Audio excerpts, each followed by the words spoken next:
We are many things.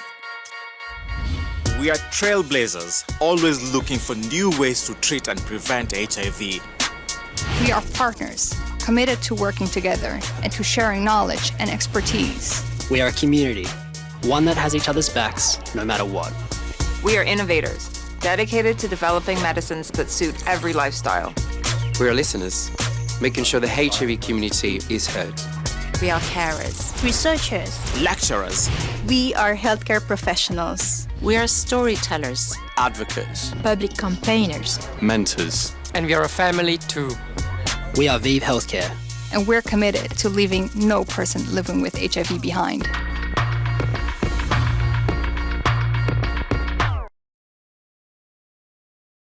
Hi, everybody. It's great to see everybody here today, and I would really love to welcome you all, those who are in person and, of course, our virtual attendees. I'm Michelle Morehouse, and today I'm going to be chairing this symposium, which is titled Innovating for Her, Addressing the Unmet Needs of Women. Okay, so before we start, just a little bit of a housekeeping issue, just to remind you, please to turn your cell phones to silent or to vibrate, just for the comfort of everybody in the room. And just then quickly, I want to go over the session overview. So I'm going to give a brief introduction on why women are being left behind. And although maybe the arrangement isn't quite ideal for discussions here, we are going to then sort of try and have a very interactive session. So I'll be introducing a number of polls to keep you occupied. And then we are wanting this session, as I say, to be informative and interactive. So we will have mostly a panel discussion, will form the bulk of the symposium. And after that, we will also have some time for the audience Q&A. So please remember, those of you online, please send in your questions, and we'll have questions in the room. Then I'll talk briefly about how we can ensure that no women are left behind, and we will finish off, as we like to do at ViiV in our symposia, with a call to action. Let me briefly introduce our speakers. So we have three panelists. We have Susan Cole, who is from the Phoenix Health Movement and the Global Network of People Living with HIV. We have Dr. Ana Gonzalez-Cordon, who is consultant physician at the hospital clinic in Barcelona. And then we have Dr. Neka Nicola, who wears two hats. She is from ViiV Healthcare, but is also a physician at the Chelsea and Westminster Hospital in the UK. With the panel discussion will be brilliantly and skillfully moderated by Bea Hernandez, who is another ViiV colleague of ours. And then finally, I also am a two-hat person. I work for ViiV as head of the Global Medical Directors, and then I am a consultant physician in South Africa. And then finally, we also have our sketch artist that I would like to introduce to you. And he will be capturing keywords of our discussion in a visual style. And voila, at the end of 45 minutes, we will have a masterpiece. So thank you. Okay. And then these are just our disclosures. So I'm going to start talking a little bit about why women are left behind. But I think before we get to that point, I just want to kick off with a poll. So there's a QR code there. If you scan that, the poll should come up and you'll be able to answer the questions. Now, which of these innovations have historically overlooked the general inclusion of women? And please select all that apply. Seatbelts and crash test dummies, workplace temperature settings, artificial intelligence and facial recognition, space programs, or smartphone design. So please go ahead, the poll should be up and you should be able to make your selections. Okay. Great, so let's have a look. Okay, we've still got some movement going there. So it looks kind of like the workplace temperature is one that's taking the lead. I'm wondering if this is based on people's personal experience. I'm suspecting that this is the case. Okay, great. So we'll call it there. Actually, in fact, the answer is that it applies to all of these. So traditionally, in all of these things, mostly work was done using men and then trying to extrapolate that data. And in cases, this can be dangerous. For example, with the crash test dummies, where these tests were done based on a male physique, and so actually women were being more severely injured in motor vehicle accidents and more likely to die. And in fact, in some cases, the testing has still not evolved beyond that. Okay, so we're going to move now to our second poll. Now, this one is a little bit more hard work for you. We'd like you, in no more than 3 words, to say what do you think are the most significant unmet needs, and this is of women in general, so not specifically women with HIV, but women in general. Again, the QR code is there. And while you're doing that, thinking about your 3 words, I'm going to just talk a little bit about some of the innovation gaps experienced by women in the general population, as well as women living with HIV. So we've got 3 examples. Starting off with clinical trial recruitment. Now, this is not specific to HIV, particularly when we talk about pregnant and breastfeeding women. But when and as a consequence of that, women really get delayed access to treatments which could benefit both them as well as their unborn child. And so they also end up not only with delayed access, but also having off-label use of medications, which is potentially harmful because dosages could have been based on studies in men. We also see this in HIV. We see it in the treatment studies, even more so in the cure studies. And in fact, if we look at the example of pre-exposure prophylaxis, some of those earlier studies were very much designed around the needs of men and not so much of women. And then when we talk about pipeline development and study design, if women are included at all in all of that, the work in that, it happens at a very late stage, for them to have input into clinical development plans and study designs. Secondly, looking at access to telemedicine, and we had a great example of telemedicine in the previous session. So we know that women bear the burden of care, and potentially telemedicine could help alleviate some of this. But often women are not able to access, either because of social economic circumstances, their location, digital fluency, etc. Also, there is a gender bias in technology, and so many telemedicine solutions really don't actually address the specific health needs of women. And then finally, looking at AI and gender-specific health. Now, all AI algorithms have to be trained on data, but a lot of this data is from men, and so it ends up that the actual AI systems themselves become gender-biased. And this is largely because of women being underrepresented in research. And as a result, there may be misdiagnosis, mistreatment, or overlooking the condition specific to women. And there's also a lack of tailored digital tools that are specific to, for example, providing care in menopause and other specific situations for women. Okay, so we are going on to another poll. Okay, sorry, I forgot. We need to look a little bit at some of the things that have come up. So, and it's some of the topics we've already been hearing about this morning: menopause, menstrual products.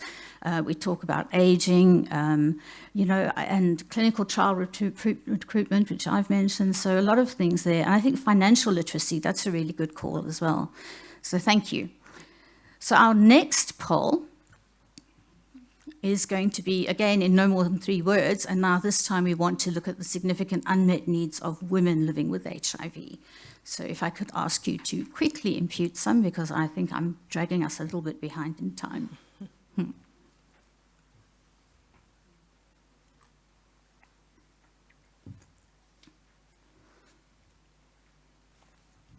So we're seeing aging, lack of data, again, menopause and aging. I think it's okay. ARVs, mental health, sexual consultations. So some commonalities about women generally, but then some very specific for women as well, and the accelerated aging. Thank you. Okay, and one last poll. In no more than 3 words, what do you think are the most significant unmet needs of women who could benefit from HIV prevention options? And if we could go ahead with that.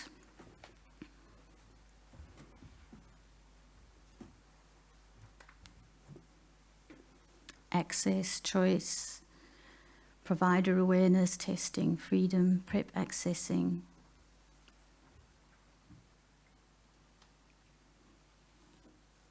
Stigma, choice. Okay. Fantastic. So really some great things coming up there. Freedom, I love that. That's a lovely one. Really great things. I want to really thank you for interacting and sorry I had to take you through the polls a little bit quickly, but I really appreciate your responses. So for now, I get to sit back and relax a little bit. Bear, you get to be in the hot seat, and yeah, if we can just go back to the slide deck, please. There we go. Thanks, Michelle. I need to move this a little bit. Sorry.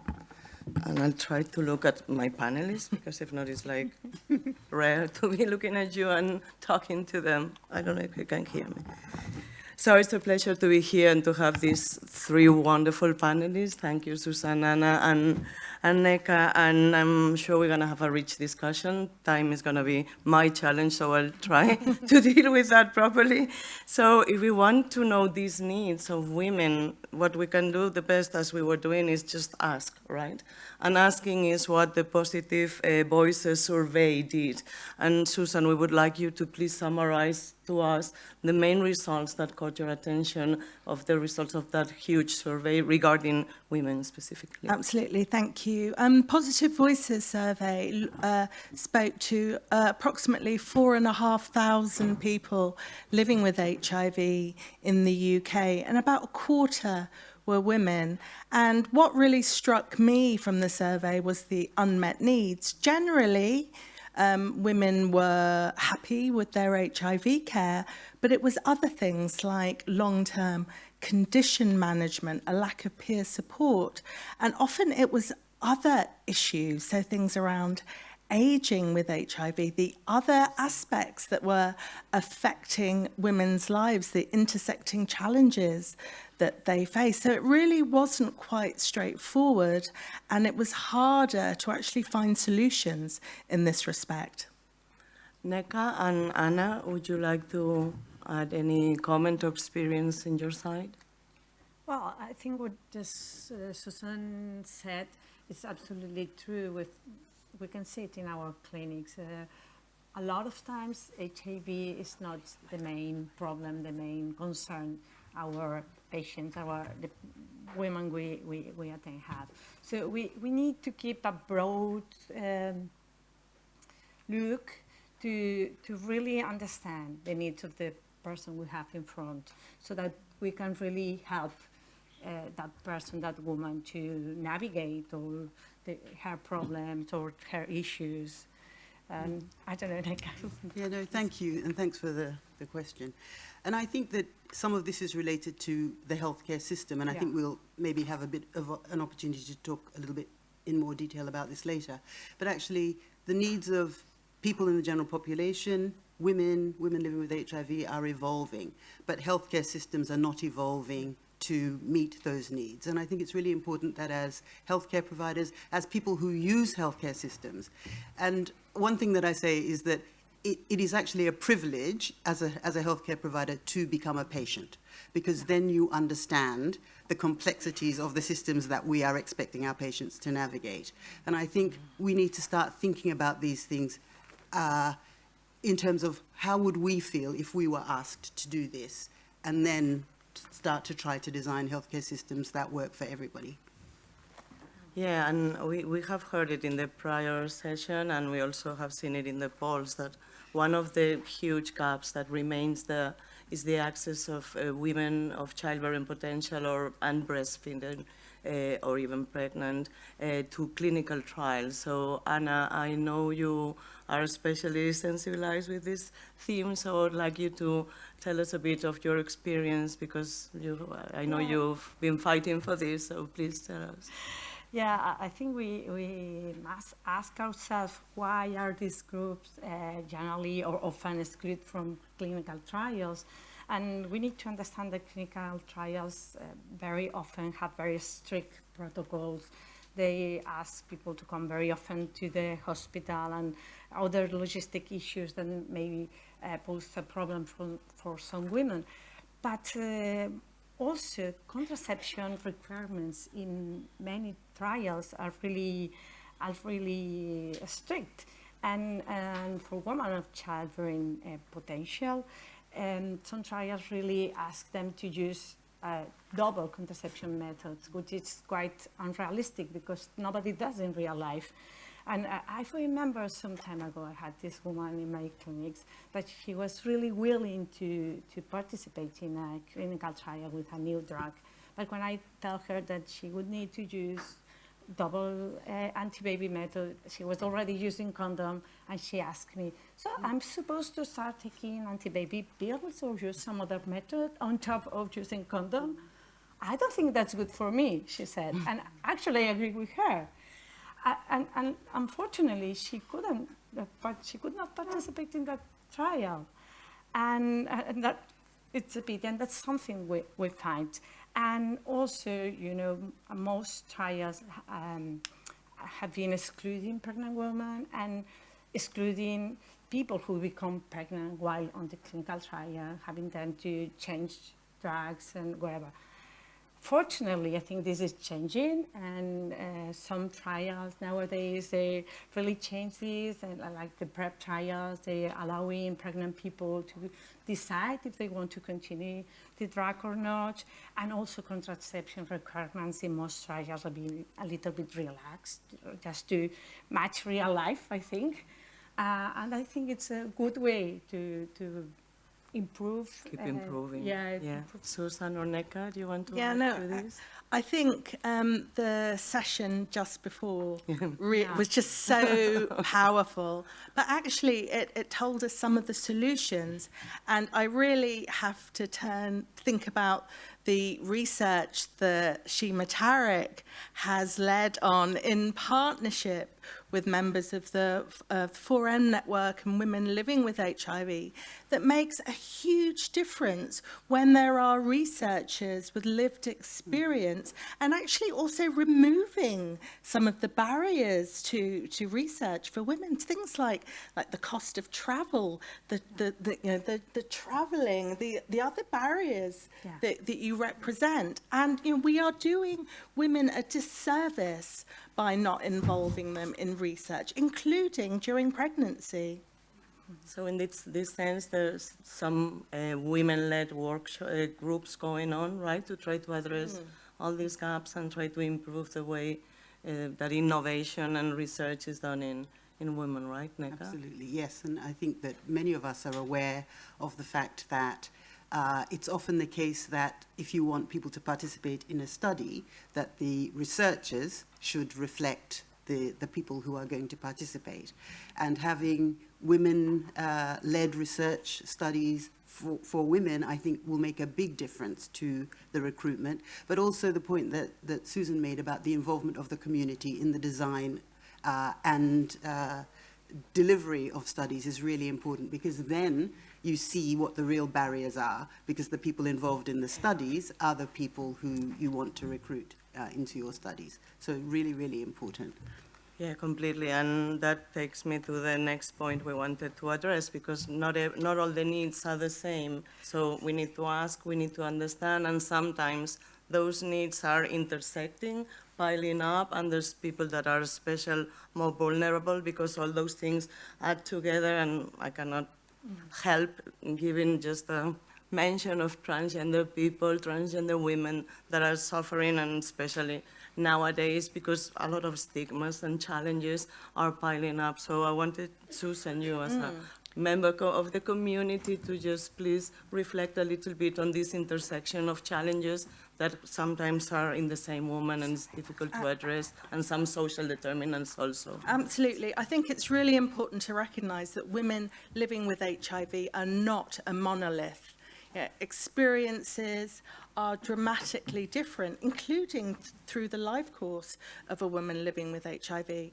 But particularly for women from marginalised communities, they often face intersecting forms of stigma, discrimination and disadvantage, and often the social determinants of health that are affecting them can really act as a barrier to testing, staying engaged in care, taking treatment. And if you think about a woman who potentially doesn't have enough money to feed her children, actually remembering or finding the time to take her medication, it just drops down in the list. And for many women living with HIV who are caregivers, they often put their needs last.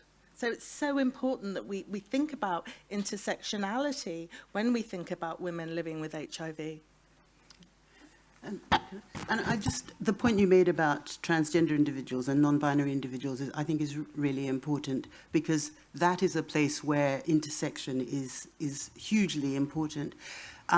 One thing that I just wanted to mention was a response by ViiV to a group of transgender individuals who were talking about the fact that often in HIV studies, transgender women and men who have sex with men are grouped together. But transgender women are women, and they ask, why are we put into studies, or why are we studied alongside men who have sex with men? And actually, our response to that was to change the way that we recruit people, to say that people who identify as men will be analysed as men, and people who identify as women will be analysed as women, regardless of whether they're cis or transgender.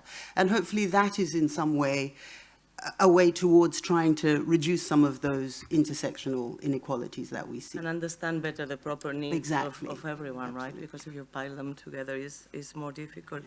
So these different needs according to the different people and with HIV or that need HIV care or prevention, as you were saying, Neka, before, they need to be taken into consideration when trying to respond and give them care in the healthcare setting. So what can it be done or should be improved in the healthcare setting in order to answer better to those needs identified?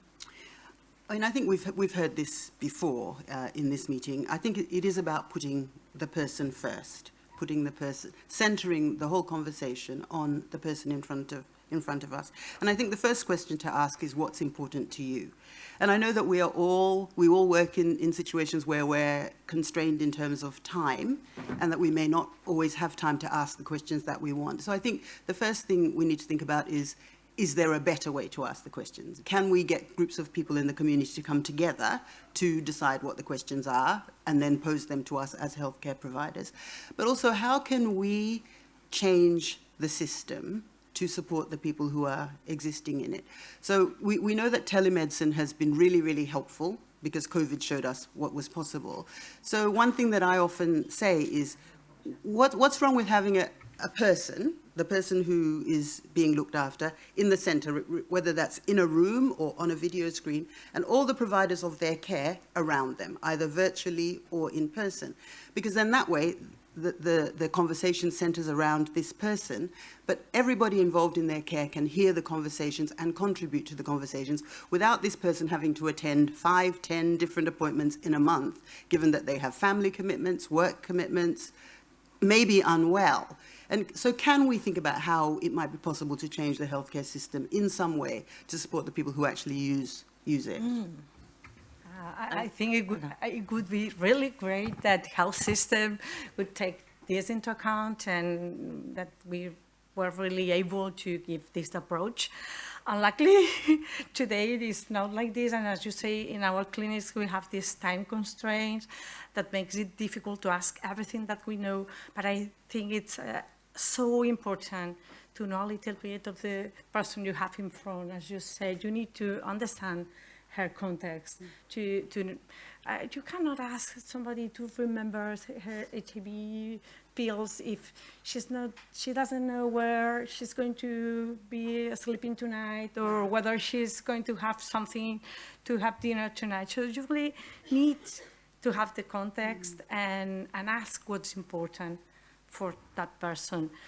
Because sometimes we kind of give for granted what their needs are, and probably we're wrong a lot of times. We need to ask what the person needs and listen to the responses, so that we can address and serve better that person needs. Yeah, absolutely. And I agree, communication is crucially important. And I spoke to a woman who was a failed asylum seeker who went to a clinic for the first time in the UK, and she was asked her immigration status. And in the UK, regardless of your immigration status, treatment is free for all. So I'm not quite sure why it was asked. However, the result was that this particular woman didn't go back after that. And as a result of not being in care for a number of years, she became very, very unwell and lost her sight permanently. She started treatment again, but that was just a consequence of miscommunication. And also, Justin Necker, I'm really pleased that you raised the issue about all the different healthcare providers that women see, because so often people who speak to me talk about just constantly being ping-ponged around by multiple healthcare providers, and it's exhausting. And often people feel like, well, you know, particularly women from racially minoritized communities who often face not being believed in the healthcare system, in experiences like that, people have said to me, well, what's the point in raising my concerns, because no one's going to actually believe me. Nothing is going to be done about it. And it's just a constant cycle. So it's really important that we address the barriers to good healthcare for everyone. And regarding that, it's really important, as Neka was saying, to put the person in the center, and around not only the healthcare providers, community needs to be there as another agent involving care, and social workers, psychologists, whomever is more needed in that moment, and being able to understand the needs of that person and address them with the healthcare giver, whatever is the background, physician or whatever, and give answer to that, but also create those safe spaces we were talking about, to give spaces for the patient or the users to be able to express what they need freely, and have that communication flowing and empower them to be able to say out loud what they need, because sometimes it's just out of respect of not taking time of the physician, for example. So, and going further in communication, there's also an unmet need there, because women feel, and they have expressed this in qualitative interviews or in different surveys, they have felt that that they don't receive the information. For example, I mean, the MSM movement has been very, very, very strong there, and in a way they have like conquered the space, and it's like women don't feel, you know, that they are the ones that could do some things, as you were saying, no? So I think it's important to address that. So absolutely, and I would say it's really important in terms of information, that the information that's provided is co-produced with the communities, because ultimately it's so important that information obviously is accurate, but it's clear and accessible, it's engaging, and it's culturally appropriate. And very often if it's things like video information being shared by someone from the community you're trying to reach, it's a really effective way to get important information across. And it could be like shared in WhatsApp groups, for instance, which is I know that there can be some misinformation in there, but the more accurate information that we inject in WhatsApp groups and social media, the better.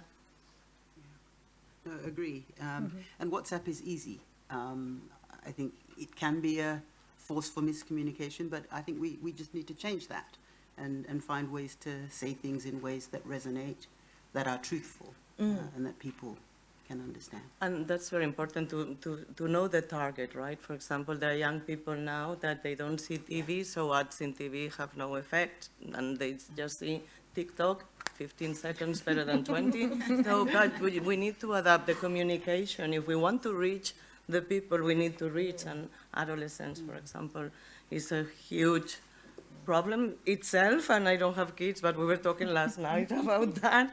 So if you want to get sexual health education, for example, there you need to see which is the way to reach it, and adapt the communication and the message to the person that is in need of it. So everyone feels part of that message and that learning. I think there's a lot of room for improvement there.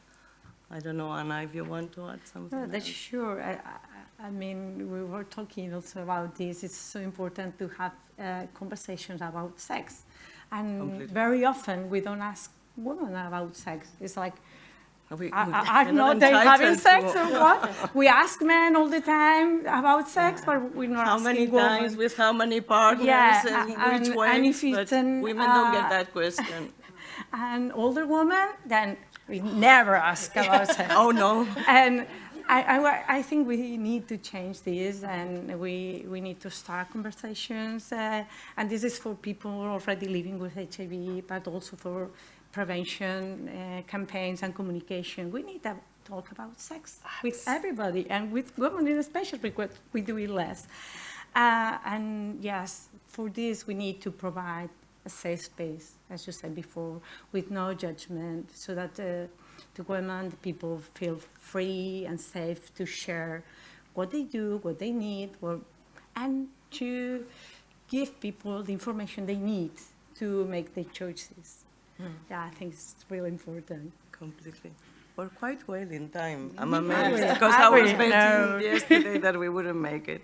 So I don't know if you want to add something else, or we can open the panel of Q&A for discussion. Can I maybe just add something just very quickly about the issue of sex? Yeah. I think. Because that's what I talk about all the time. I wanted to talk about this in the context of HIV prevention, because I expect, and given some of the figures that we saw from earlier, I think we would all agree that HIV prevention is failing women. Yes. It's done very well for men who have sex with men, the availability of PrEP and the fact that conversations happen, but this is not happening for women, regardless of multiple attempts to try to do better. But there is an intervention that does appear to have started to make a difference in the United States. And it's an initiative called Risk to Reasons, and some of you in this room may be aware of this. And some of, I think, the difficulty of discussing HIV prevention with women is about the narrative that we put around discussions of HIV acquisition, and about the term risk, which I think has connotations of wrongdoing. Yes. And so you talk to a woman about what she's doing with regard to her sexual activity from the point of view of contraception, for example, and then you say, do you think you might be at risk of HIV? And women, in my experience, completely, immediately disengage from that conversation. And so this initiative, Risk to Reasons, which was done in collaboration with a group of women in the community in the United States, but funded by ViiV, has worked to change this narrative, moving away from talking about a woman's risk of HIV acquisition to her reasons for HIV prevention. And does this in the context of kind of sex positivity. Are you in a relationship? Are you thinking about getting pregnant? If not, what are your plans to prevent pregnancy? Do you think about STI risk? If so, what do you want to do? And then you include HIV in that holistic conversation. But it's also about, are you having the sex that you want to have? Are you happy in your relationship? Is there anything that you want to change? And a lot of clinicians who don't do sexual health, I'm lucky, and some of us in the room are lucky enough to be able to do that, are very comfortable and are very comfortable talking about sex. Many clinicians are not comfortable. And so one of the things that this initiative has done is that it's created workbooks that help women to have conversations with their healthcare practitioners, workbooks that help them have conversations with their partners, but also workbooks for healthcare providers to help them to have conversations with women about sex, because not everybody was trained to have conversations about sex. And for the first time, I think that there is an increase in engagement of women in conversations about prevention in some parts of the United States where the incidence of HIV is very high. And I'm working to try to introduce this in the United Kingdom, and then hopefully in the spirit of sharing things internationally, we can do this elsewhere, because we need to stop failing women with regard to HIV prevention. Completely, and in the SEICIDA meeting last year, SEICIDA is the society that has patients, nurses. I mean, it's the more interdisciplinary society.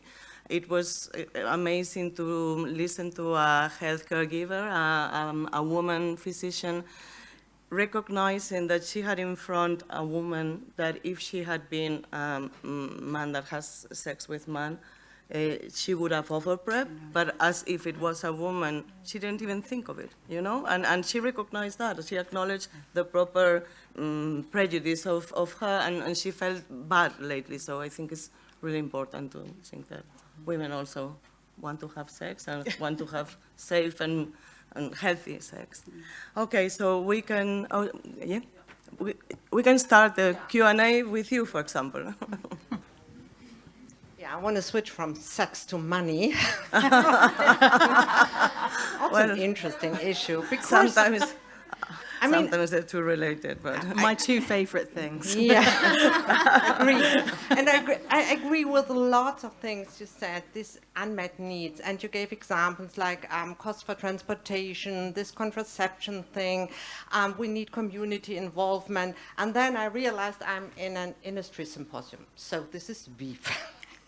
And when you complain as ViiV about the low percentage of women being involved in clinical trials, I could ask the question, well, what are you doing actively? I'm happy to hear about the trans thing, where you changed inclusion criteria for clinical trials.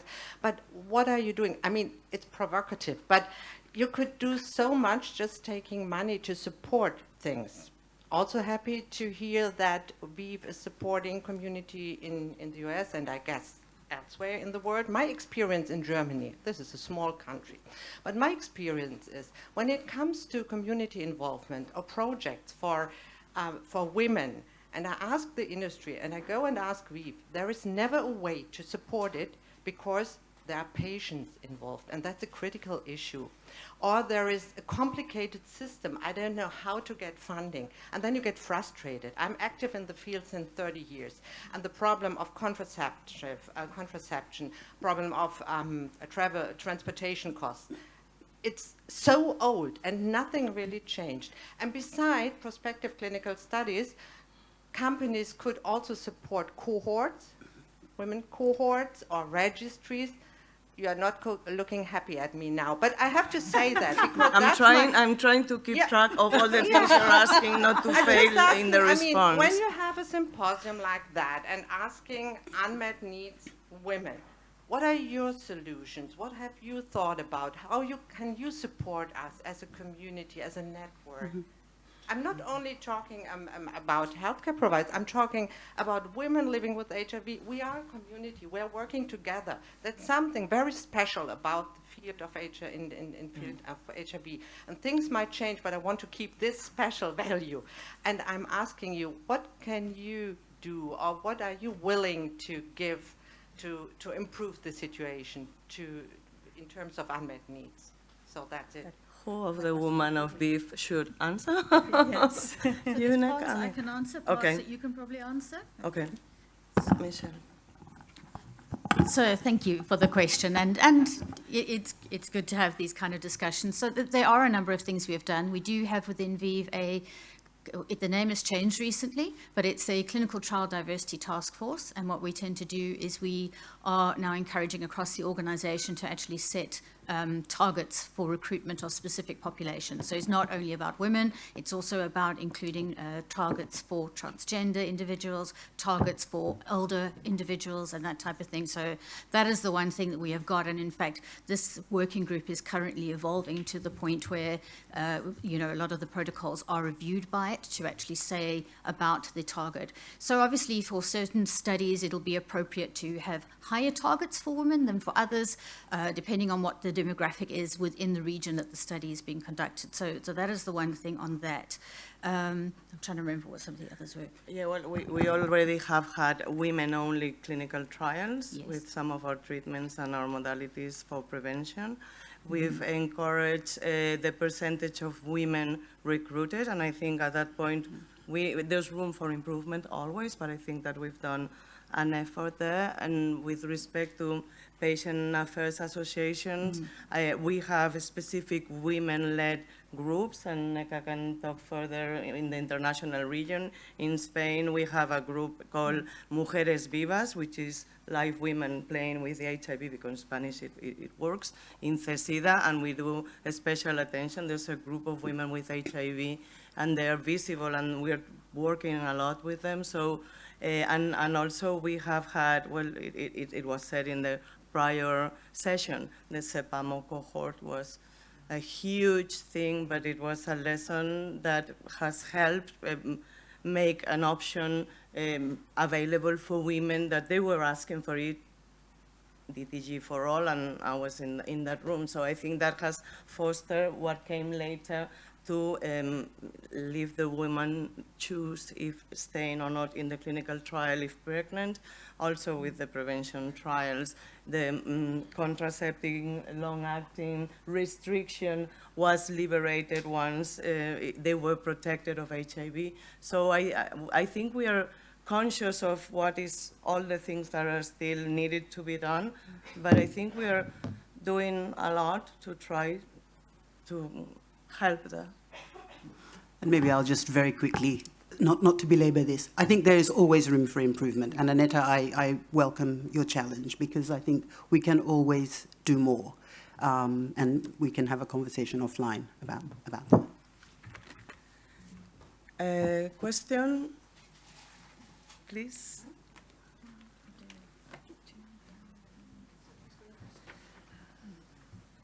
Okay, my question is a quick question in terms of ViiV policy, in terms of including transgender women, given the new US government policy that there are only 2 genders. Shall I maybe make a stab at that very quickly? So we are very conscious of the fact that it's important to, in our studies, reflect the epidemiology of HIV, and that will not change. And so while we have to behave within the limitations of the laws of whatever country we are operating in, it's really important that science does not suffer from political intervention, I guess, to put it mildly. And so we will continue to recruit participants to our studies that reflect the epidemiology of the HIV epidemic. And that is all I will say on that. Well done. We have, I don't know which is first. Thank you to the panelists, because it was very nice to hear you. I would like to add that one of the unmet needs of women is information. So they need to be informed, and they need to have they have the right to have a healthcare provider that it's informed to. So these kind of workshops need to raise awareness of all the data that we already have. We need to generate a lot of more data. I think in the future, maybe it's not needed to have a workshop focused in women, but we have a long way still. And one of the things I wanted to say in my own experience for the women I have care of, it's very important to know that you know the data. I mean, if you have a woman in front of you that has been with HIV for 20 years and she has been non-adherent, maybe you can tell her why it happened that maybe you were not feeling good with medications, because we know that women have more adverse effects with medication. And the woman goes like, oh yes, is that right? Because this happened to me. So we need all the healthcare providers that work with HIV to know all this data, not only the people that is here or the women. So this is very important, no? Another important thing is that we know to stratify it, of course, by gender and by sex, because there are biological sex differences that are very important to know. And we have been left behind the women, no, in all the clinical trials. And for example, when antiretroviral treatment was not universal, in the guidelines, you should start antiretroviral treatment when you were detectable with more than 100,000 copies. But we know that women, when they are diagnosed with lower viral load. So we were left behind in that case too. So we lose, for example, the possibility of starting treatment before, because we knew that data, but we didn't put it in the guidelines. So it's very important to generate the data, but then educate all the healthcare providers that work with, and generate more data also about, for example, chronic fatigue syndrome, that that it goes with the chronic viral infections. And we know, for example, in long COVID, that the response in the women was more powerful, and they had a first more powerful response to COVID, but then this was like a double sword thing, They had more long COVID. So maybe with HIV happens the same. There is not a lot of data on that, but they need to know that some of the symptoms they have, like chronic fatigue syndrome, is possible because she's a woman and she has chronic HIV. So the woman need to know all that, and we need to educate her, them, and the healthcare providers too. Thank you so much for all the contribution, Berta. So I think we are out of time. Thank you for all the interactive questions, and Michelle would like to just finish with some little compromise, right? Yes, thank you so much. It was great to get the questions, and thank you for your attention. Just to pick up, there were a couple of other things I did want to mention, just in terms of ViiV being aware of the fact that women have unmet needs. So one of the things we have is a Pregnancy Acceleration Strategy Task Force. Try say that 3 times fast. They developed a white paper, and this was about involving women who are pregnant or breastfeeding in studies earlier in development. So, not waiting until the drug is approved and then only starting to actually look at that. And as a result of that, we also have a pregnancy working group. And so as we have products moving through the pipeline, every asset is required to develop this kind of a pregnancy data acceleration plan, which is then approved by the pregnancy working group that we have, as well as we also have a women's working group just to look at what the unmet needs, data gaps, etc. are, and to keep the company improved. So I think just to end off with, what can we actually do, and what can we all do really, because I think there's something that every single one of us in this room can do. So for starters, we can empower women to express their needs and ensure that their voices are truly heard in decisions that impact their health, including their sexual health. And I think this has come up in the discussions today. As researchers and care providers, funders, etc., we can commit to fostering open two-way communication with women by asking questions and listening to their unmet needs, and then to optimize research and care based on these insights rather than gathering insights and not acting upon them. And then finally, as women, we can take an active role in advocating for ourselves and engaging in research that reflects our lived experience to ensure that HIV care and treatment addresses those needs. And I think as women, we should hold ourselves accountable and support each other in this last specific action. So we would really love to hear from you. So if you could scan this QR code and give us some feedback on the symposium. I would then like to thank you for your time, your participation, those in the room, those online, the conference organizers, and of course this amazing panel. And there have been some ViiV colleagues behind the scenes supporting this, our conference team and various other colleagues signing off materials, etc. And also to admire our work of art, which is looking absolutely great. Wow. So cool. And then just, sorry, let me go back to that, just around adverse event reporting. That is quite important to us. So I'm going to leave that there while I give you the last housekeeping points. Apart from our the QR code that we gave you, then you will also get an email later today, which is a separate evaluation of the event. And so now I will not keep you from your lunch any longer. It is at the restaurant Novotel, which is, I was going to say downstairs, but it's actually upstairs, one floor. And then not to forget to get back for session 3, which is going to be an incredible, lovely debate. Women living with HIV should receive statin preventive therapy to reduce cardiovascular risk. And one of our lovely panelists will be involved in that. Yeah. So with that, thank you so much and for your patience, and enjoy your lunch, and thank you. you.